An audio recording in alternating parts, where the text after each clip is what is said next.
Well, okay, welcome back. I'm going to get us started as usual as people trickle in our usual fashionably late 2 to 3 minutes. Welcome back to our Wildfire seminar series. It's been great to have all of you, both students and faculty and staff and some outsiders who have expressed a lot of interest in this series. So thank you for your attendance. And I just want to encourage you again to really participate in a dialogue at the end of this seminar. And if you need to reach out to Gabrielle, I will put you in contact with her afterward. But we are grateful to have this series. And again, want to acknowledge the contributions of the Bill Lane Center, the Woods Institute, Precourt Institute, as well as Stanford Sustainability Data Science. I also want to once again plead to both the faculty as well as the students in the audience. We are doing our spring quarter Big Earth Hackathon Wildfire Challenge. There's a companion course that students can optionally take for credit. But by all means, students can participate without taking for credit. Postdocs are invited as well, and we hope to have a great round of participants looking at some of the problems that have been addressed this quarter in this seminar series, as well as a number of other problems posed as potential project topics on the website listed here. So please be ambassadors for our event. Students, please consider joining us and participating, and faculty, please get your students and out there to join us in our event next quarter. But with that being said, we are pleased to have our very own Professor Gabrielle Wong-Parodi here with us today. She's a professor in the Department of Earth System Science and a Center Fellow for the Woods Institute. Dr. Wong-Parodi is an interdisciplinary social scientist who seeks to understand how people make decisions to address the impacts of climate change and how robust interventions can empower them to make decisions that serve their lives, communities, and societies. She has 3 degrees from UC Berkeley, our friends over on the other side of the bay. She has a Bachelor of Arts in Psychology, a Master of Arts in Energy and Resource, and a PhD in Energy and Resources. I think you'll be very interested in what she talks about today. She's going to talk about more about the issue of wildfire smoke and how some interventions might or might not work in the case of hard to reach communities. So with that being said, welcome, Gabrielle. Thank you for taking the time to share some of your insights and what you found with us. We look forward to your talk. Thank you so much, Derek. So I'm going to see, let's see if I can successfully share my slides. Does this look good? Let me make sure it's in slideshow mode. Perfect. Looks great. Looking good? All yours. Great. Okay. Let me move this aside a bit. All right. So as many of us are experiencing firsthand, the number and cost of weather and climate disasters is increasing. So if we look at the historic record from 1980 to present day, we're seeing the number of US billion-dollar disaster events, whether that be drought, wildfires, severe storm events, are increasing. And if you kind of take a look over the last 10 years, you can see that the increase kind of has really gone up. And there are a number of things that individuals can do to adapt to these increasing extremes, from learning about the risk and steps that they can take to reduce their exposure to these extremes kind of in the immediate face of an impending disaster, an impending threat, all the way to thinking about how we consume and different lifestyle changes we can make to adapt to these extremes. And so before I talk about the development, or actually the co-creation of various interventions we might want to try out with what I might describe as frontline communities. So these communities may be lower income, they may be individuals who live in communities who are non-English speakers, those who are unhoused or who live in substandard housing. I'm going to give an example of some of the adaptation work that we do more broadly that helps us to think about the development of these types of interventions. So the first centers on a type of civic engagement, and this is policy support. So we're going to focus on public safety power shutoffs, which is something that utilities can do to reduce the risk of wildfires when the conditions are right. So as many of us know, we are seeing the extent of extreme wildfires are growing and impacting lives. So if we look here again, kind of from 1980 to 2020, we see that the number of fires seems to kind of fluctuate a little bit, but kind of staying constant. However, the acres burned are increasing, and they're increasing over time here if we look from 1980 to present day. And we know that these types of wildfire events are having an impact in the US, but also globally in terms of threat to life, ecosystems, property, in terms of kind of the immediate threat of fire. But we also know that these fires produce smoke, which can travel from the origin hundreds to thousands of miles away, affecting people and affecting their health. And when we look to the future, we could expect to see that climate change is going to continue to kind of exacerbate the conditions that might be conducive to wildfires, from decreased precipitation events to increased temperatures. And that humans, in many cases, are involved in creating the spark that might ignite a wildfire. So if we look at this period of time between 1992 to 2012, we see that 84% of all wildfires have to do with some sort of human activity. And one way that human activity might result in wildfires has to do with the way we transmit our electricity. So here's just a picture of a spark potentially creating a situation where there could be a wildfire. And as I mentioned before, utilities may take steps to reduce the likelihood or the risks of a wildfire when the conditions are conducive. So those might be high winds, low humidity, warm temperatures, and dry vegetation. And we can think of this in a couple of different ways. So from one perspective, this can be a way that companies or corporations can adapt to the increasing risk of wildfires. So this, in a sense, is a kind of utility or corporate level adaptation strategy. And this strategy can have impacts on people's lives. And it's also important to keep in mind that the types of impacts that people might undergo when a public safety power shutoff could be food loss for individuals who need to power electric devices, or excuse me, medical devices. They might not have that or access to a backup generator. So there are real risks to implementing these types of strategies to reduce wildfire risk. And it also takes place, or could take place, against the backdrop of other risks and stressors that people are experiencing. So for example, heat waves and the co-occurrence of heat waves or a wildfire, as well as the COVID-19 pandemic, which we are all experiencing right now. So in this context, my group is really interested in understanding what are the impacts of public safety power shutoffs, with a particular focus on vulnerable populations. And we focused on California for a couple of reasons. The first is that we had massive public safety power shutoffs that occurred in 2019. So there is this history of public safety power shutoffs that people might remember or be able to recall, or that we can investigate. And also wildfire risk is increasing in the state. So the first thing we did was to conduct a study in real time as people were being affected by the 2019 public safety power shutoff. And this was a small scale pilot study. And I'm going to focus on the results from Northern California, which is mostly individuals that are in PG&E's or Pacific Gas and Electric's territory. And here we looked and assessed people's vulnerability. And vulnerability was assessed in a number of different ways. So we were interested in those individuals that were very low income, those individuals that resided in households that had children under the age of 5 or adults over the age of 65, and those who resided in households who either themselves or someone they lived with had a pre-existing health condition.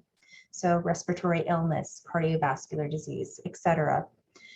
And what we found is that those who had more vulnerability were expressing greater recent distress during the 2019 public safety power shutoffs, more post-traumatic stress from the 2018 wildfire season, and greater physical impairment. We also found that among the households that had a public safety power shutoff during the 2019 season were expressing greater physical impairment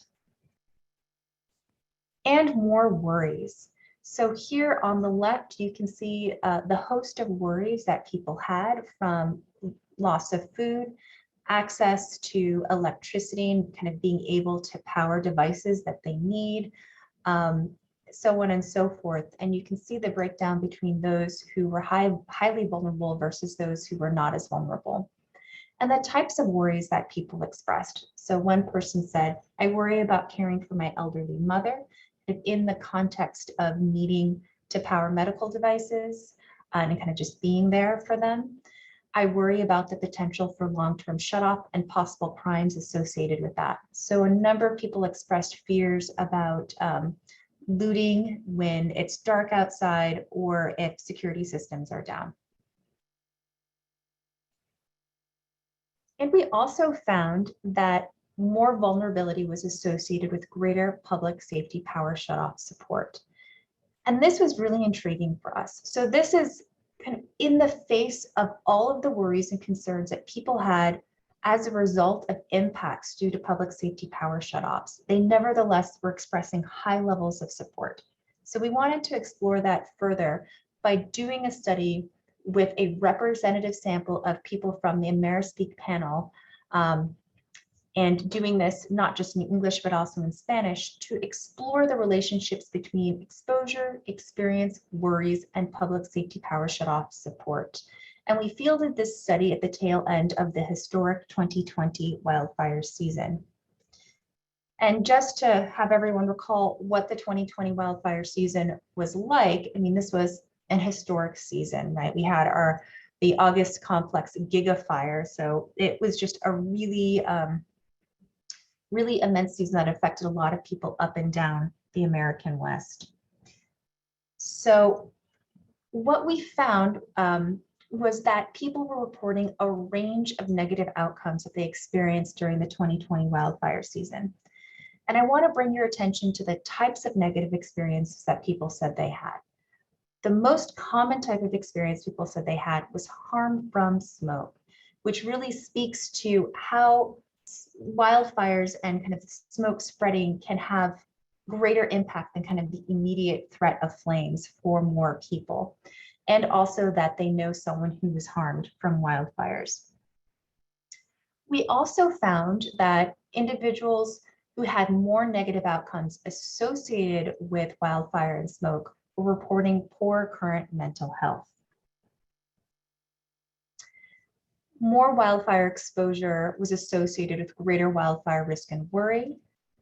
More negative outcomes were associated with greater wildfire risk and worry. And poor prior health, so these are individuals that have pre-existing health conditions, was associated with greater wildfire risk and worry.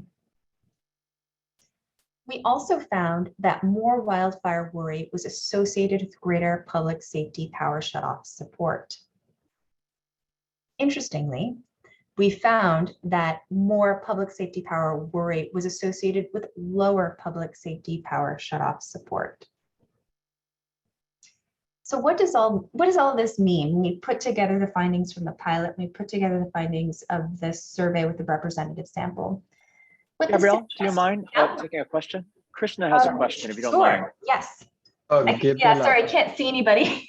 No worries. I was letting you finish this slide, the summary. So when you say more like when an event was associated with some outcome, you mean like just from the empirical survey, or are you doing some causal inference for this? This is, yeah, we can't look at causality. This is a cross-sectional survey, so we can just look at associations.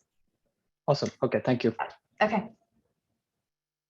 Any other questions? I apologize. I can't see anybody. Oh, no worries. I'm moderating for you. Okay, thank you. I want to find a timely way to interrupt you. Thanks. Yeah, please do ask any clarifying questions as we go along. Okay, so as we look across the pilot and the survey, what kind of message or kind of summary that's coming out, the pattern that is coming out is that people are weighing the different risks of the impacts of wildfires and the impacts of public safety power shutoffs, especially for vulnerable populations. This idea of wildfires and its impacts are low probability but high consequence events, and they're kind of weighing more heavily than a high probability, lower consequence event. But I think what is important to keep in mind that people still worry about public safety power shutoffs and its impacts. And if that worry is great, it can actually be associated with lower levels of support ultimately. So what are the implications? It's important to link the reason why we need or we're going to have a public safety power shutoff to wildfire risk and impacts for communities and for all communities. And that we need to acknowledge and to take public safety power shutoff worries into account, that these are real for people. And we need to provide information and resources for at-home preparation. So for example, we need to think about how we can provide backup generators and making sure we're really reaching those hard to reach vulnerable populations who really need them. Thinking about how community centers and other kind of local organizations can best support various populations to help them prepare for these risks. And we should also take into account the vulnerabilities that people are experiencing and how the heterogeneity of those vulnerabilities. They should be assessed and incorporated into public safety power shutoff communications and deployment, especially in the face of compounding threats and stressors. So kind of thinking about co-occurring threats or co-occurring disasters and how we can best support people. These public safety power shutoffs, wildfires, may also be co-occurring with heat waves as well, for example. So we talked about support for this type of adaptation. And so now I'm going to just briefly go through an example where we're looking at issues around migration and mobility as a result of wildfire smoke and wildfire exposures. So this research is really about looking at the psychosocial factors predicting people's intentions to stay or go in places of increasing risk to wildfire and wildfire smoke. And there's been a lot of literature looking at migration. So why do people move? How does displacement turn into migration, kind of permanent displacement? And researchers have looked across a variety of different factors, including social factors, economic factors, political factors, as well as environmental factors as push and pull factors that can help people stay in place or to migrate. And here we're really interested in looking at some of those psychosocial factors, these kind of psychological factors that might play a role in people's intentions to move or to stay, to kind of adapt in place. And again, we have this, this representative sample of panelists from the AmeriSpeak panel. And here we're going to explore some of those wildfire and wildfire smoke related migration intentions. And so we found that most people don't intend to move in this period of time that we're looking at, that we asked about is 5 years. So 69% say they do not intend to move in the next 5 years. About 31% say that they do intend to move. And about half of those individuals say that the impact of wildfire and smoke is playing a role in that decision to intend to move in the next couple of years. So let's unpack this a little bit and see what we found. So what we found is that people who've had more negative experience with wildfires, we found that to be associated with greater intention to move. And we found an association between personal experience and threat appraisals around wildfire and wildfire smoke. We found that this association was stronger for those who are intending to migrate. Now let's consider those who say, yes, I do intend to move in the next 5 years, and how that relates to the impact of wildfire and wildfire smoke on that yes intention. Let's look at some of these factors and their relationships. So what we found is that those individuals who say they've experienced more negative outcomes the impact of wildfire and wildfire smoke, there's a positive relationship between that and kind of that yes intention. Interestingly, we found a negative association between prior exposure and the impact of wildfire and smoke on that yes intention. And this suggests that it's not just exposure, but it's rather kind of the quality of that exposure, that experience that people have. That kind of negative experience is really salient and playing a role potentially in this kind of yes intention. We also find that people's perceptions about the susceptibility of wildfire and wildfire smoke on their personal well-being and the well-being of their family is also positively associated with the impact of wildfire smoke on that yes intention. So now let's take a look at those people who are saying, no, I'm not going to move, and how this might kind of be related to place satisfaction, the impact of wildfire smoke on place satisfaction. So how satisfied are you with where you're living right now? And what we found is that those individuals who have experienced greater negative outcomes as a result of wildfire and smoke, they're saying that the impact of wildfire and smoke is having a positive association with kind of their place satisfaction. So these negative outcomes are kind of potentially bearing on that sense of place satisfaction.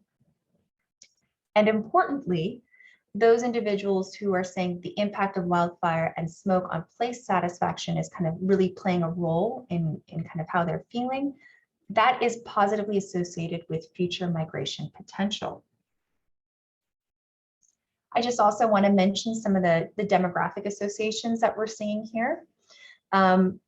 So those individuals who have resided in their location longer, who are homeowners, and who are older are expressing lower levels of intention to migrate in the future. There's something kind of about being more grounded, and it's just kind of being harder to move once you have these factors going for you.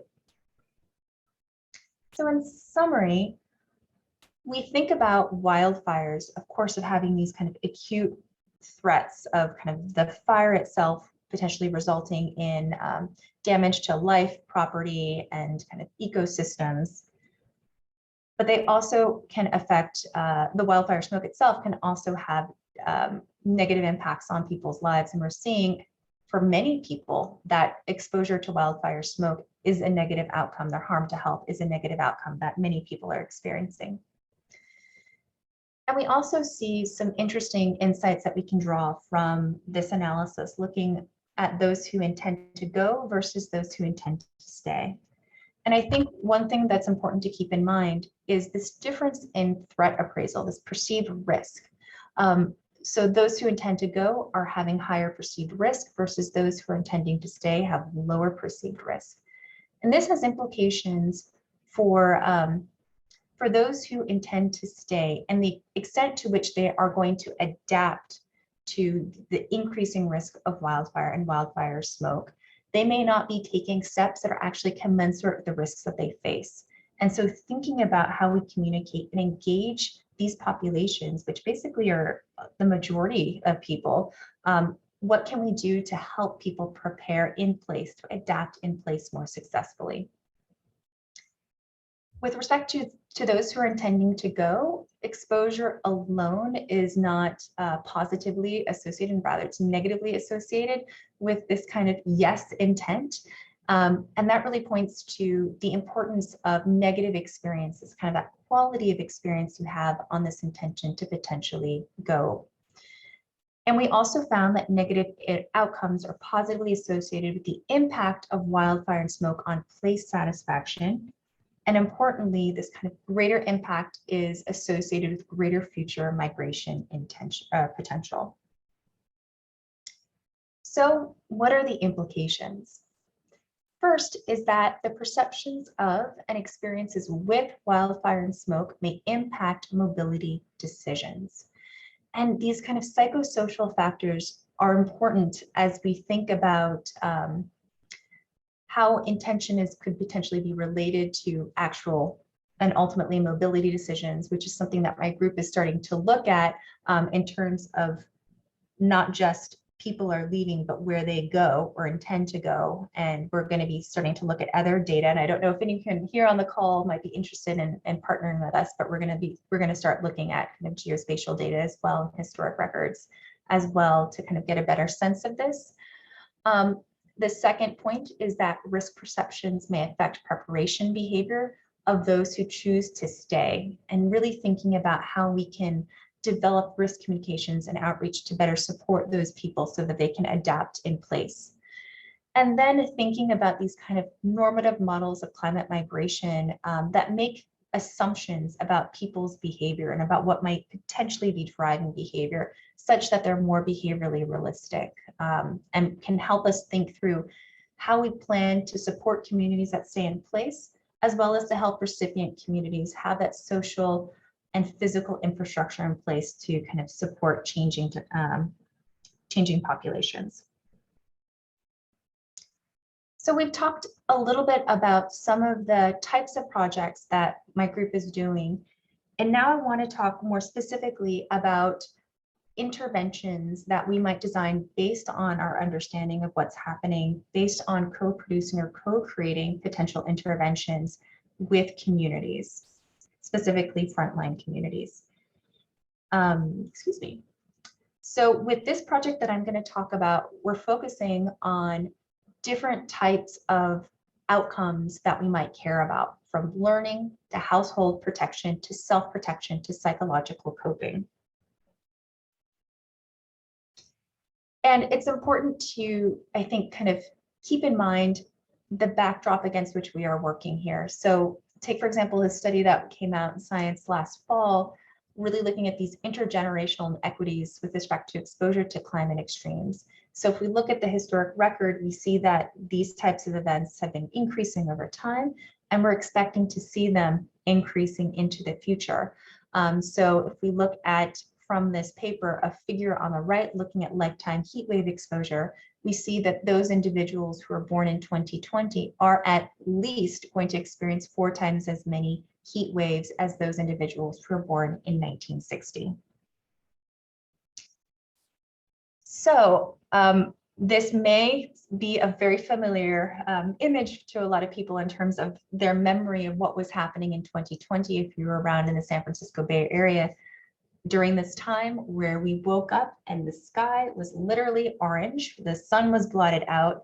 I assume that some people here may know more about kind of atmospheric chemistry and what was going on, but I think the smoke particles were up high in the air, kind of creating this orange effect, which is kind of a visceral reminder of what things were like during this 2020 wildfire season, where at this point we had been experiencing weeks basically of wildfire smoke in the Bay Area. And we know that wildfire smoke exposure has unequal impacts on people's health that are based on income, race, age, and pre-existing health conditions. And a recent study suggests that the air outside may be unsafe to breathe, but using crowdsourced data, they find that the air inside may also be unsafe. And I think it's important to highlight here that with respect to this type of crowdsourced data, there are basically some data deserts, you could say, where there are households that may be the hard to reach low income households where these types of sensors may not be located. So we actually may be seeing potentially an underestimate of representation in terms of exposure by different populations. So with respect to what people can do, there are steps people can take to protect their house and to create a cleaner environment for them to breathe when there are wildfire smoke events. And these types of systems, home air filtration systems, or having the resources to be able to go or to kind of leave a place during wildfire smoke events. Some of us can afford to do that. But it really begs the question, what about those of us who can't afford these measures, whether it be because we're working and we just can't do something at a specific time, or we just simply don't have the financial resources to invest in these types of measures. So that brings us to the Our Communities, Our Bay project.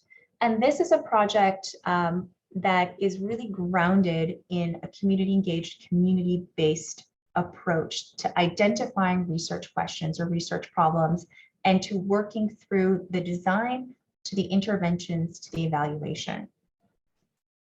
And this is based in some partnerships that we have with local community organizations with whom we have been working with for several years on projects in kind of locally on the peninsula and the South Bay. So we're working very closely with Hortensia Lopez from El Concilio San Mateo, as well as Violet Wolf-Sienna from Climate Resilient Communities. There are also those of us here at Stanford that are kind of being leading Stanford side and kind of that research side.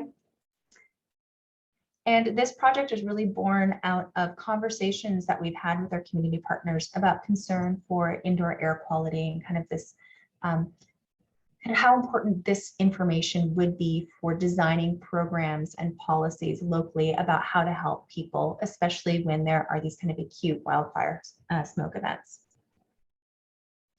So our basic question is, how can robust, affordable interventions reduce exposure and increase positive health outcomes in the face of climate change related hazards? So we've taken this kind of co-creation, evidence-based approach to the development of our tools and of the interventions. So one tool that we're using is a decision support tool. So my group designs and implements and evaluates these types of decision support tools to support decision-making across a variety of different hazards that people might be experiencing. And this decision support tool is called Our Communities. And it is based off of it is actually built off of the backbone of the Environmental Protection Agency's Smoke Sense app. And it provides people with information about their air quality, about steps that they can take to reduce their exposure. And it also allows us to push out surveys in real time as events are unfolding to understand what people are thinking, what they're doing, how they're feeling. So what sort of symptoms might they be experiencing? What sort of steps are they taking to potentially reduce their exposure? What sort of services are they using, which is of particular interest to our community organizations? And so we can kind of get a wonderful sense of how people are being exposed and also what they're doing about it and how it's affecting their health. So this is through self-report. And I'm going to mention a couple of other ways we're also collecting data that are more objective measures of that. And this also allows us to test various ways of presenting that information, really leaning into what we know from social psychology as well as decision science about the ways to present information that are effective at helping to promote healthy behaviors or to reduce exposure to threats or risks. So one way we're doing this is framing the information in such a way as we provide positive feedback when people are reporting that they're taking or adopting behaviors to reduce risk. We're also having a different type of messaging where we're going to be comparing what their performance is or what sort of adaptation measures they're taking as it compares to other people who are in the study. And we expect this to affect ultimately exposure reduction behaviors, but to be mediated by two factors that we think are really important. So one is affect. So basically positive or negative affect, kind of like, I suppose I could say this, how I'm feeling about something. So for example, we would imagine that those who are seeing information with this positive feedback would feel good and have positive affect. Those who see the social comparison information, depending on how they're doing compared to their peers, might be experiencing positive affect, but they could also be experiencing negative affect. They might not feel so good. We also expect this to affect self-efficacy, which would ultimately then affect that kind of exposure behavior. So we have these interventions that we have designed. We've worked, I'm going to talk a little bit about this, but basically over the past 3 years to develop this app, which has involved a series of interviews, working very closely with community partners, making sure that the app is presented or this decision support tool is presented in a way that uses language people understand, is culturally sensitive, is appropriate. The adaptation behaviors we're proposing are behaviorally realistic for our community members. And I think what's really important and unique about this is that it can detect the native language of our participants. And in this case, it's available in English, Spanish, Tongan, and Samoan. So we're going to be coupling this app and kind of the different flavors of how we're messaging it with physical interventions that our community organizations are already implementing in households and that have been proven to be effective in controlled or lab settings. So we're really going to be able to see how they perform in the real world with our particular population. And so who is our population? Who are we reaching out to? So this map hopefully looks familiar to everybody. So here's Stanford right here. The communities that we're working with are right here. So we're working with communities in East Palo Alto, Bellhaven, North Fair Oaks, and Redwood City. And you can see here that we're working with communities that already kind of are living with additional stressors of kind of background poor environmental conditions here. We are right now conducting a pilot study, but this summer we're taking everything that we've learned over the past 3.5 years or so to implement and to do large-scale recruitment to recruit 420 households that we're going to be following over time. And so I think somebody mentioned something that, can we look at causality? And I think with this design, it's a randomized controlled experiment, and it's also a longitudinal design, a prospective longitudinal design. So we'll be able to get at some causality with our analysis here. And we're focusing on low income households, those who are predominantly non-English speaking, and these households are experiencing a range of kind of different stressors, and also predominantly are those who are living in substandard housing. So when smoke events happen, there's easy infiltration of smoke in. When heat happens, heat comes in. So that's kind of the focus of the types of households we're working with here. And as I mentioned before, this is a randomized controlled experiment. So we have different combinations of the various interventions kind of alone or in combination, so that we can try to isolate what it is about these different combinations that is most effective at essentially changing trajectories of behaviors and health outcomes that we care about. And what are we measuring? So as I mentioned before, the app, the Our Communities app is, we're going to be presenting information in people's native language. It's very well tested. It's built on EPA smoke sense. We're going to be assessing a variety of things, including hazard-related attitudes, beliefs, knowledge, and behaviors in real time when events are occurring. We can also assess people's climate change-related attitudes, beliefs, and knowledge, which is something that I'm interested in, and which is of particular importance, like I mentioned before, to our community partners, what sort of programs and services people are using when these events are happening. Which will really give them a sense of what is working and what is not and what is missing. We're going to be assessing people's air quality, so their indoor air quality and their outdoor air quality using purple air sensors. We're also going to be using RTI's MicroPEM, which is a personal wearable device that gives us personal PM.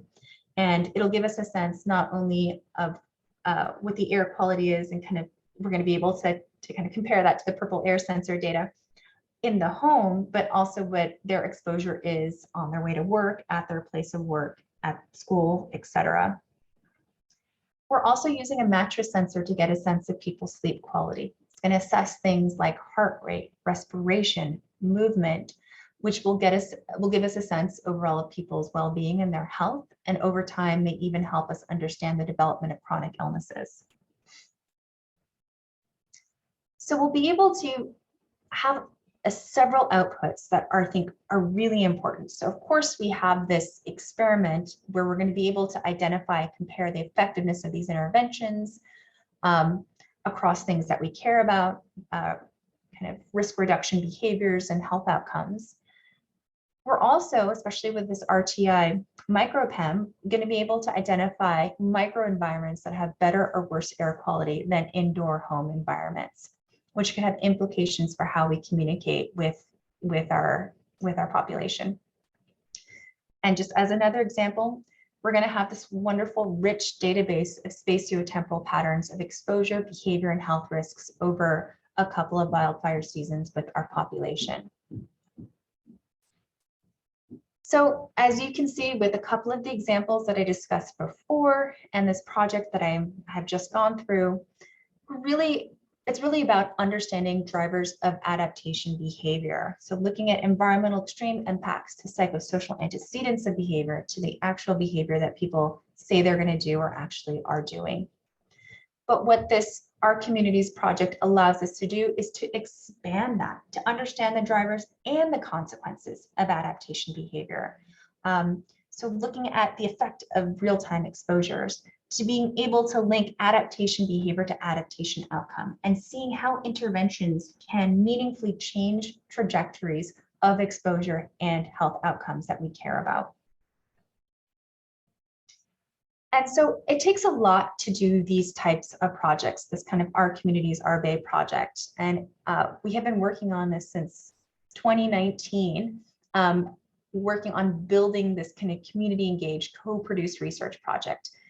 This is like one of the first things I did when I got to Stanford. I build a lot of decision support tools. This is a large part of my research program. And so it was kind of like the first thing that I did. But then we did a lot of studies along the way to help shape the form that the study is in right now. So we did 3 interview studies, one on wildfire smoke behavior, one on climate stressors, and one on clean air centers. And along the way, we did testing of the different technologies, protocol developments, all the while meeting with our community partners and community members. And now we are finally at the stage where we're doing the pilot project. I just want to highlight some of the findings that we have that we have made along the way that really inform the design of the project. So one finding we have from interviews that we did with folks who were impacted by the 2018 Camp Fire, with a specific focus on individuals who are living in the foothills of the Sierras, as well as individuals in the Central Valley and in the Bay Area.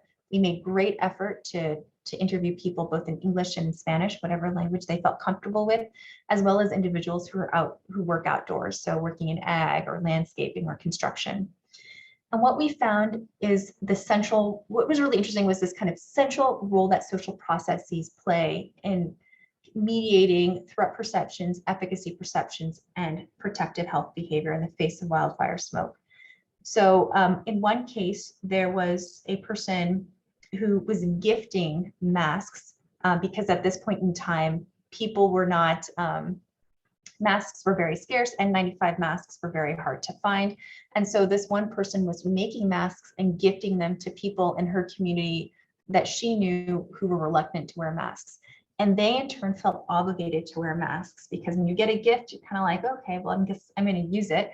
And so that act of wearing a mask also created this social cue to others that this is a developing social norm and maybe I should be wearing a mask.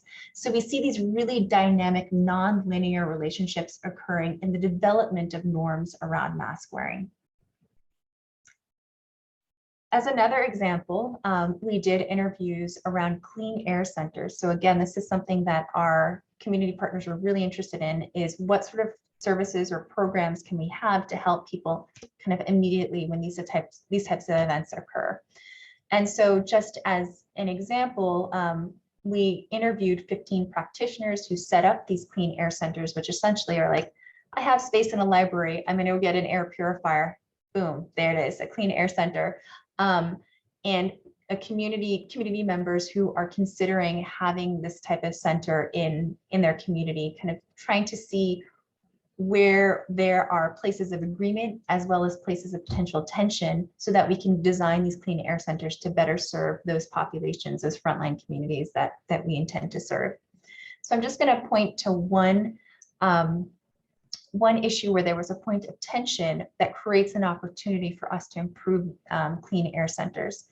So people practitioners perhaps unsurprisingly, were experiencing a lot of staffing challenges when trying to prop up these centers against the backdrop of COVID and also just staffing kind of people wearing multiple hats, feeling very burned out, having a hard time pulling together resources to even put up a clean air center. And that kind of in contrast to what community members were saying, you know, you tell us that this clean air center is open from 8 to 7 p.m. I work past 7 p.m. You're telling me that it's not open on the weekends. A smoke event doesn't pay attention to what is a weekday or what isn't a weekday. So just thinking about meeting people where they're at and making sure that needs are being met for both practitioners and community members seemed like an opportunity. Thinking about how we might allocate greater resources to meet staffing needs and thinking about how we might be able to expand hours to meet the needs of the community. So right now we're doing this pilot study, and this you can kind of just see where we're going with this. This is a longitudinal study. And as I mentioned before, we have this Our Communities app that's done.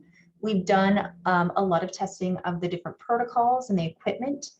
And I think what's really important with this community engaged work, we have found that it is best for what we're calling our project ambassadors. So these are members of the community. We have 13 individuals who are on board, basically be the public face of the project and do the recruitment and enrollment, and then introduce the Stanford team to the households that we're recruiting. So right now we're kind of doing this dance of figuring out what is the best way to recruit our households, to build trust, to kind of nurture that trust so that we can be successful in this project. So far with this pilot, we've recruited 30 households. We were hoping to enroll them at this point in time, but then of course, you know, Omicron surge happened, so we had to put a pause on that. But now we're in the process of rapidly enrolling those 30 households. We're going to be testing the interventions and the different surveys that we have. We're going to update everything and start the process of recruiting for the field study of the 420 households that's going to start this summer. So I wanted to end this talk with just a brief discussion of thinking about how do we take the science that we create and translate it into terms that are meaningful for people, that they can act on it. And so we've talked a little bit about some of these topics as it relates to co-production. So where we have meaningful collaboration between community partners and researchers or scientists, the use of decision support tools as an effective way to provide communities with information, to get information from communities. And there are also various other mechanisms that we can use to help to translate the knowledge that we have into practical terms. So I just wanted to leave it at that and see, this might be helpful, and to see if anyone has any questions. Thank you. Gabrielle, thank you for just a very compelling thought. My mind is racing thinking about a lot of the permutations of what you talked about, but I'll open it up the floor to questions. Please either raise your hand, you can post your question in the chat, or probably best speak up. Our group is pretty small here, so please ask questions you might have.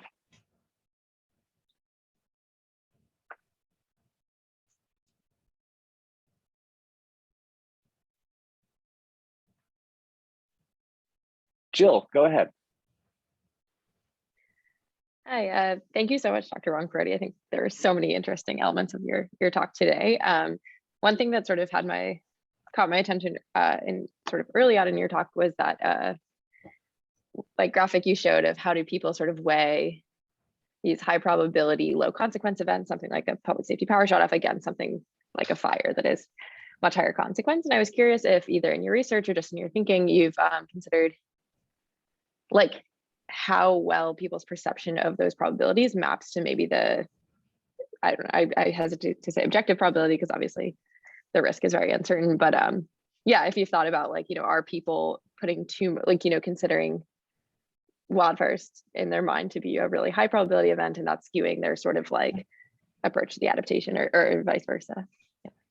Yeah, so kind of thinking about the high probability, low consequence versus low probability, high consequence events, that really speaks to work that was done in the late 70s, early 80s by Shutoffs, Slovic, and others. And it's something called the psychometric paradigm.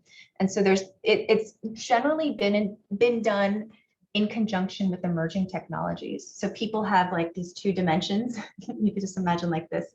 I don't know if you probably can. Let me stop sharing. I don't think you could see my hands. Okay, like this, like this, where you have these different dimensions. So one dimension might be like dread, another dimension might be familiarity. And so they map on these different technologies to how much people perceive them to fall along these different dimensions. And so then there is then they assess the perceptions of like, how probable do you think this is? How likely do you think this is this going to harm you? So those types of questions. So in the context of what we have done, I think the evidence suggests it falls along the lines of what we've seen in terms of looking at the psychometric paradigm with emerging technologies, but I think it should be done looking at these types of threats. We know that people, when they make judgments, they don't make judgments like in isolation, right? We don't make a judgment about one type of risk. We're making judgments relative to another risk. So it's like, you know, what is safer for me to do, to ride my bike to work or to drive? You know, you're constantly making these kind of trade-offs. So I don't know if I answered your question at all. That was really helpful. I think, yeah, just are making so, these like, trade-offs. and like, are you observing that like this dealing with probabilities is really challenging for respondents? And you know, is there? Yeah, you know, I don't know, a good way to measure that. No, totally. And I think, you know, if we look at decision science historically has been a lot about trying to identify biases in judgment. And so, and kind of this idealized normative model of how people should be making decisions. So what are the objective risks? If people had perfect information, how would they be making, or how should they be making decisions versus what actually happens?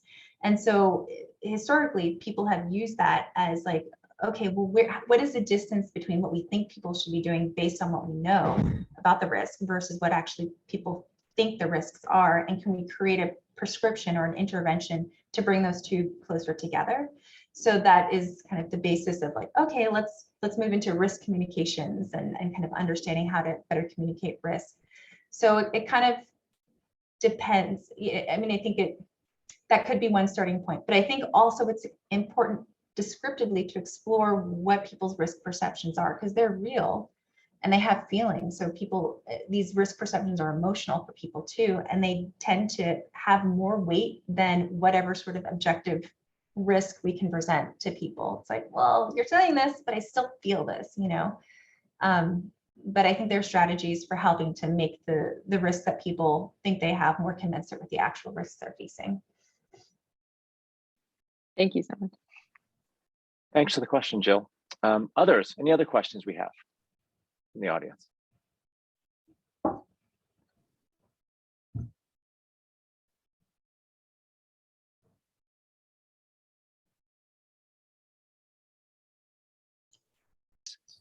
I'll piggyback on what you just spoke of. Oh, Bill, you have a question. I'll let you go first. Bill, I didn't see you take off your mute. I'll just throw one out. I'm doing a lot of work with people up in Northern California, like where there have been fires, and the home insurance is going up like a factor of 10. And so I was wondering if you've looked at, you know, that's probably the biggest financial impact if a house isn't gone. So have you studied that and how we can try to reduce that impact? I haven't, but that would be something that would be really interesting to look at in terms of, are you thinking about in terms of mobilities or how people are understanding the risks? Or maybe both? Well, just as an example, a friend of mine moved up into the, you know, a WUI area, and his home insurance went up from 1,000 to 10,000.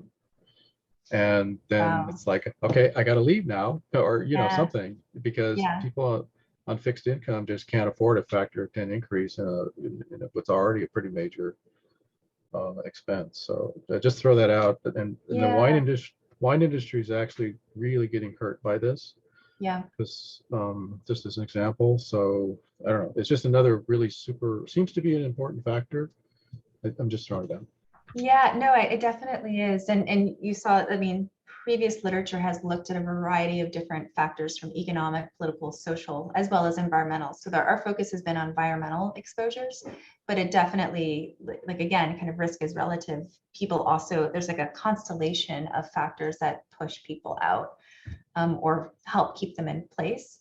And so one of the things that we want to do, so Nina is the student that I work with most on this as it relates to mobility, is to look potentially at USPS change of address records, and then to see if we can follow up with some of those people that had just, who moved in the aftermath of an event, and kind of see what some of the driving factors were for them, whether or not it ended up being displacement and turned into permanent displacement, or they were intending to move because of these. And I mean, those types of issues would be really interesting to unpack.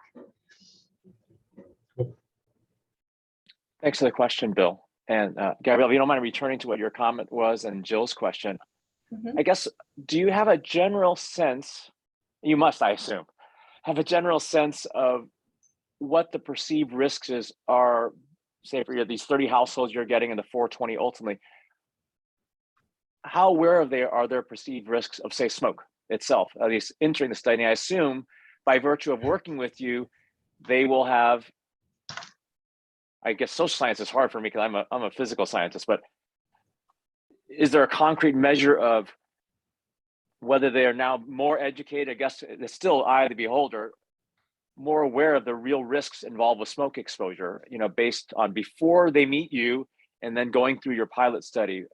Have you seen a change in really perception? And then a bigger question is, how is their perceived risk of wildfire smoke compared to, say, the rest of the population? Maybe not at risk, but I think, you see people 300 AQI walking around going for a run, just, oh my goodness, got to get the exercise in, right? I remember overhearing somebody standing in line. It was during a wildfire smoke event, and someone was like, we were outside all day at that birthday party. I was getting such a bad headache, and I was just like, oh my goodness. And she wasn't wearing a mask. I was like, oh goodness. Yeah. So to your question, so the pilot is us just testing all the protocols. It's also just kind of getting into the nitty gritty. We're having all of these disparate data sets, the sensing technologies, the self-report survey data, like how do we integrate this and make sense of it? So that's one of the big purposes of the pilot study. With respect to the longitudinal big experiment study that we're launching this summer, we're going to be collecting baseline assessments. So that's part of the enrollment process. So basically, what do people know about the risks? What sort of hazards have they experienced? So we're going to get a whole assessment of that. And then we're going to see, after they're exposed to the various interventions and they get to use the decision support tool, how that's going to change what they know about their risk and their behaviors. So we're going to be able to see that, the effect of the various interventions on things we may care about that are important. We're also going to be able, every time we meet, we end up having more ideas. I'm like, okay, let's have another paper on this, but maybe trying to see the extent to which that knowledge and those behaviors become basically like this, have this peer-to-peer effect where we might see spillover to the community of maybe an uptake of purple air sensors, or just kind of, we can see that objectively because that's public data potentially, so that we can see around the areas where we've installed these purple air sensors, are we starting to see greater uptake? So there are things that we're going to be looking at that might be super interesting.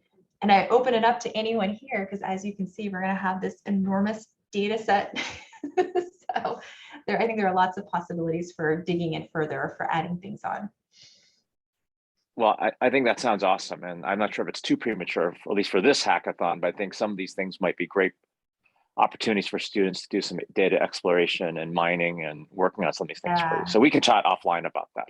Totally. Thank you for everyone's attention. We are out of time for the day, but if you have any other questions, I invite you to talk to Gabrielle directly, and if you can't reach her, I can surely connect the two of you. For those of you in the know of our fire community, next week we actually have our very own alum, Rebecca Miller, coming back. She's at USC right now, and she's going to talk about FireWise community. So I encourage you to join us for that discussion.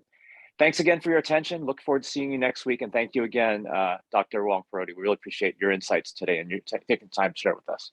All right. Thank you. Take care. Okay. Bye-bye, everybody. Bye.